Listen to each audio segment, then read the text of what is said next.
Mi nombre es Reina Sofía Martínez Domínguez, alumna de Criminología de segundo semestre. El día de hoy les voy a hablar acerca de algunos temas vistos durante la segunda unidad en la materia de Sociología Criminológica. La primera pregunta dice: menciona el contexto histórico del lugar en donde vivieron los autores de los que se hablará a continuación. Ok, voy a iniciar con el contexto histórico de Émile Durkheim. Él nació en 1858 y falleció en 1917. Entonces, pues a él le tocó vivir durante la segunda etapa de la Revolución Industrial, que recordemos que empezó pues aproximadamente, ¿no?, en 1880 y terminó en 1914. En este mismo año inició la Primera Guerra Mundial, que en ese tiempo también era conocida como la Gran Guerra. A Durkheim pues sí le tocó ver el inicio, más no el final de la Primera Guerra Mundial. Luego tenemos a 4 autores que voy a mencionar juntos, ya que pues más o menos por los años y eso pues vivieron las mismas etapas, ¿no? Que es Max Weber, Enrico Ferri, Filippo Turati y Napoleón Colajani. A ellos pues más o menos pues nacieron de que en los mismos años, en la misma época, y les tocó vivir en la segunda etapa de la Revolución Industrial. Y a diferencia de Durkheim, a ellos sí les tocó ver tanto el inicio como el final de la Primera Guerra Mundial. Luego tenemos a otro autor que es Herbert Spencer. Él nació en 1820 y falleció en 1903. Entonces, pues podemos decir que le tocaron las dos etapas de la Revolución Industrial, ya que recordemos que la primera también aproximadamente empezó en 1760, 1780 y terminó en 1840. Entonces, pues los primeros 20 años de su vida le tocó la primera etapa y los últimos 23 la segunda etapa. Luego tenemos a Adolphe Quetelet y André Guerry. Quetelet le tocó crecer durante la Revolución Industrial y la Revolución Bélgica. Y a Guerry pues también le tocó la primera etapa de la Revolución Industrial. Ok, pasando a la siguiente pregunta. Esta dice: ¿quién es Émile Durkheim? Ok. Émile Durkheim, pues como ya lo mencioné, nació en 1858 a 1917 en Francia. Fue un sociólogo, un pedagogo, un filósofo, lo que más lo caracteriza es ese rompimiento de la tradición familiar. Se refiere a las 8 generaciones de rabinos que hubo antes que él, y pues él se negó a seguir con esas generaciones. También quería ver la religión de forma distinta y sus intereses ya no estaban en lo teológico, sino más a lo científico. También me parece importante mencionar que junto a Karl Marx y Max Weber son conocidos como los sociólogos clásicos. Y pasando a la tercera pregunta, esta dice: explique las siguientes aportaciones u opiniones de Émile Durkheim. Ok. Las aportaciones que él hizo, voy a iniciar con el hecho social, que este también es un objeto de estudio de la sociología, y este se define como esa interacción entre las personas donde esas conductas afectan ya sea positiva o negativamente a la sociedad. Y pues se dice también que dicha interacción se da gracias a las instituciones sociales, que en esta clase estamos hablando de economía, la familia, la iglesia, etc. Ya que pues también se decía que estas son las que nos dicen el qué sentir, cómo obrar, cómo pensar, entre otras cosas. Otra de sus aportaciones que encontramos es la definición de delito. Él define que el delito es necesario para la evolución moral y para el derecho también, ya que nos lleva a buscar el origen y también el cómo solucionarlo o encontrar la solución al delito. Él ve al delito más que nada como una enfermedad social. Otra de sus aportaciones es la teoría de la anomia. Esta teoría, pues, primero etimológicamente, anomia, la parte de la A significa sin, y nomia es regla o norma, o sea, sin normas o sin reglas. Y él decía que esta era una problemática muy presente en la sociedad. Otra aportación de Durkheim es el suicidio. Él nos decía que esto no solamente pasaba por problemas mentales, sino que por otros factores como sociales, culturales, entre otros. Y pues él mismo nos clasificó 4 tipos de suicidas. El primero es el anómico, que se refiere a aquella persona que pasa como por un cambio muy grande y no sabe manejarlo, o sea, no sabe cómo llevar eso y mejor decide quitarse la vida. El segundo es el egoísta, que es cuando la sociedad no le da ese sentido de pertenencia a la persona, entonces esta decide quitarse la vida. El fatalista es el tercero, que es cuando esa persona no le encuentra un sentido a su vida y decide quitársela. Y el último es el altruista, que es cuando una persona se siente moralmente obligada a quitarse la vida para mejorar la sociedad. Esto lo hemos visto también en algunas religiones, no recuerdo bien el nombre, pero hay religiones donde se ponen bombas en el cuerpo y pues literalmente se matan solos así. La siguiente pregunta dice, ¿quién es Max Weber? Ok, Weber fue un sociólogo y un economista que nació en 1864 y falleció en 1920 en Alemania. Él pues creció en una familia donde su padre era muy estricto, su madre era muy sumisa y conservadora, pero el ambiente era bastante violento. Él era un crítico al capitalismo y también decía que la sociedad era un entramado, o sea que era una red en donde la conducta humana se podía analizar con la estadística y con encuestas. La siguiente pregunta dice, explique las siguientes aportaciones u opiniones de Max Weber: sociedad y dominación.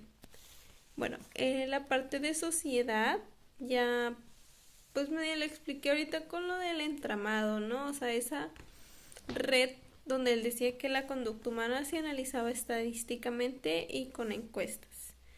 Y lo de dominación, perdón, hace referencia a que él decía que el Estado no debía ejercer poder, sino una dominación en la sociedad o en los individuos.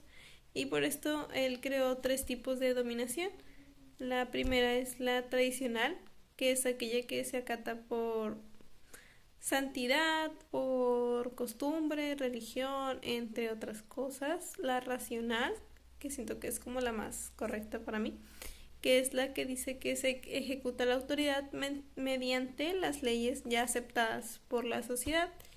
Y por último está la carismática. Esta hace más referencia a algunos dotes que pueden tener las personas, como es el heroísmo, la capacidad de oratoria, como en este caso pues pueden ser los dictadores, entre otras cosas.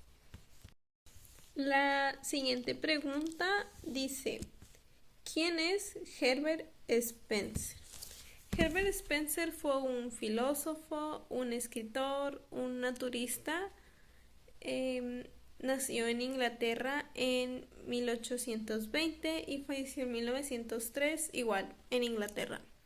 Él se caracterizó por ser un polímata, que es cuando él dominaba varias ciencias. Pues. Él le sabía a muchas ciencias, él sabía demasiado, su conocimiento era muy extenso y lo que lo caracterizaba era que todo ese conocimiento él lo adquirió de forma autodidacta, o sea, él no fue a una universidad, su educación fue más que nada empírica y también pues sus maestros eran su papá y su tío, que fueron personas muy importantes para él. Él sobresalió demasiado en su época, ¿cómo se dice? A pesar de que él pues no tenía un estudio escolarizado, institucionalizado, como quieran decirlo. Incluso, pues, la teoría de la evolución, él propuso primero una antes que Darwin, pero pues todo el reconocimiento se le da más que nada pues a Darwin con su teoría de las especies. La siguiente pregunta dice, explique las siguientes aportaciones u opiniones de Herbert Spencer, Spencerismo y asistencialismo. Ok, el spencerismo fue conocido también como darwinismo social, pero en él decía que únicamente tenían que sobrevivir los más aptos como método evolutivo de la sociedad. En este caso, los más aptos pues eran los ricos al estar en la pirámide, en la cúspide de la pirámide, mientras que los pobres al estar en la base eran los que tenían que desaparecer para ese avance evolutivo, ¿no?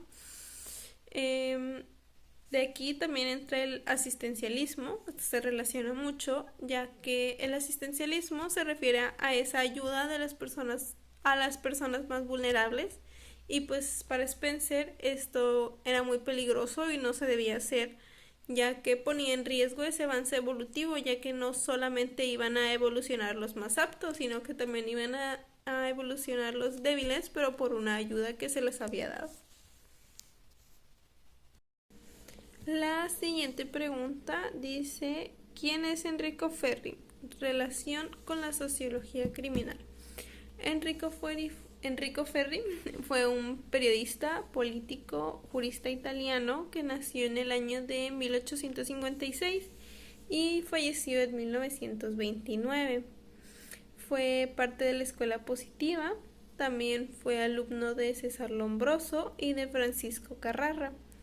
En el año de 1884, él publicó su libro titulado Sociología Criminal, considerándolo así como el padre de la sociología criminal. También, como pues ya mencioné, ¿no? Fue alumno de César Lombroso, pero también junto a él y a Rafael Garófalo son los representantes de la Escuela Positiva, y a Enrico Ferri se le considera como uno de los más importantes de esta escuela. La siguiente pregunta dice, explique las siguientes aportaciones u opiniones de Enrico Ferri.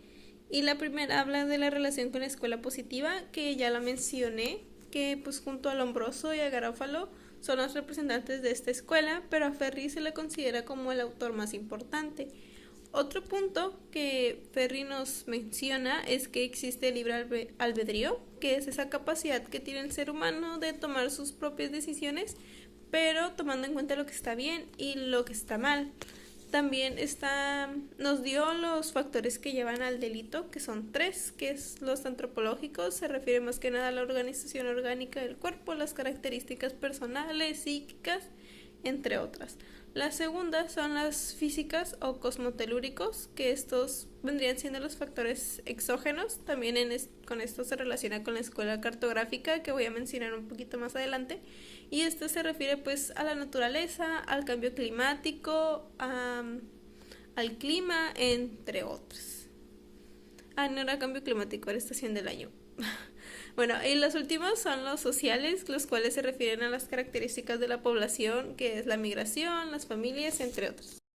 Ferri también nos habla del fenómeno de la desviación, se refiere a que el marco de las normas nos establece lo que es un comportamiento normal y todo lo que salga de ello será considerado como un comportamiento desviado. Ferri también nos habla de la resistencia defectuosa, impulsividad desbalanceada y determinismo, siendo esto las características que no pueden evadirse de las leyes universales de causalidad y que vuelven no totalmente libre al hombre. Otros aportes de Enrico Ferri es que clasificó a los criminales en 5 tipos. El primero es el nato y es el que nace con anomalías físico-psíquicas, que se presenta también en las personas que no evolucionaron. El segundo es el loco, que pues, se resume en tres tipos de loco del hombroso: el loco moral, el loco epiléptico y el loco.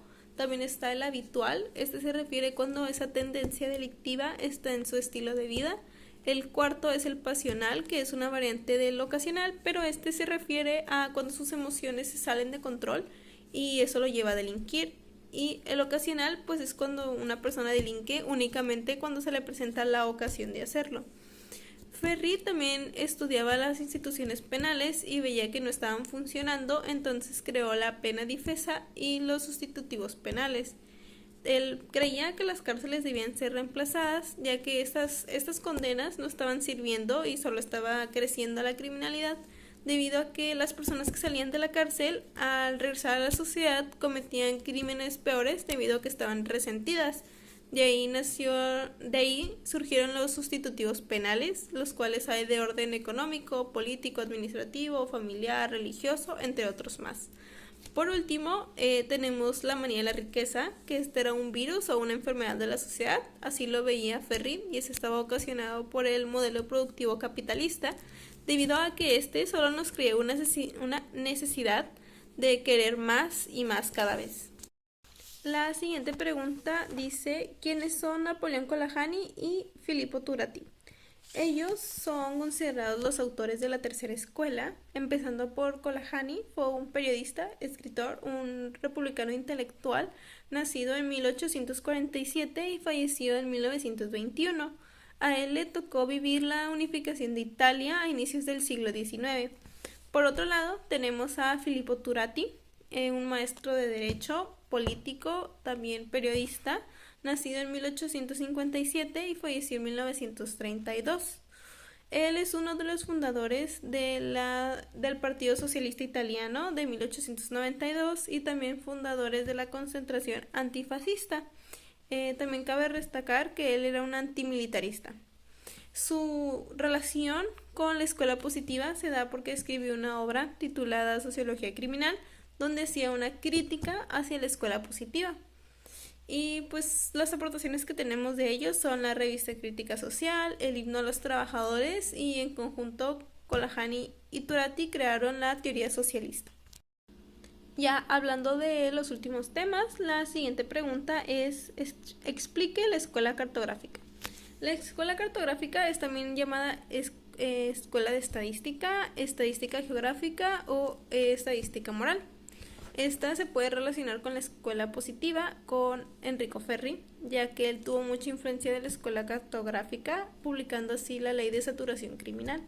En ambas escuelas se menciona que hay factores exógenos que llevan a las personas a delinquir.